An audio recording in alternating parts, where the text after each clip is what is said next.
So May 21st was supposed to be the rapture day, when all of the so-called true believers were to ascend up into heaven and leave us heathen down here to swim in the muck of what's left of the earth. Fortunately or unfortunately, depending on which side of the belief equation you're on, that didn't happen.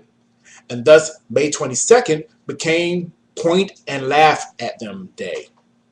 But in the midst of our pointing and laughing, we may want to remember that lives have been affected in a very real and a very tragic way by this non-phenomenon and the charlatan who predicted it, Harold Camping.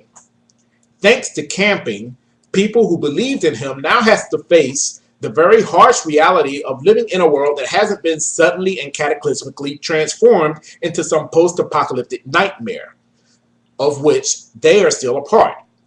They now have to face the real world, unemployed because they've all quit their jobs, facing a mountain of debt because they haven't been paying their bills, with no money because they've emptied their life savings to give to Camping's family radio network, and with no one to help them through their ordeal because they've cut off all family and friends who didn't buy into the whole rapture crap.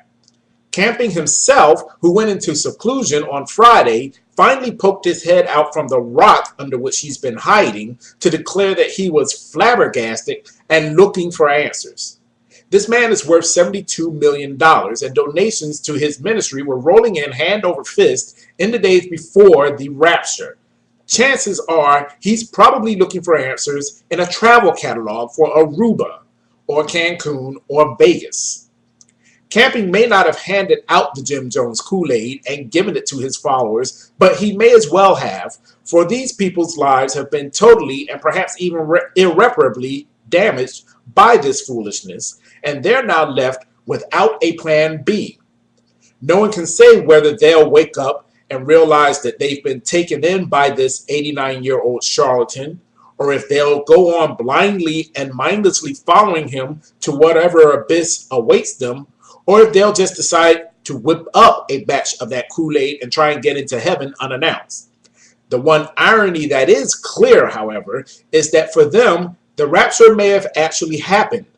Only it is we heathen non-believers who are living up in the personal utopias we created for ourselves long ago, while they are now living in their own private hell on earth.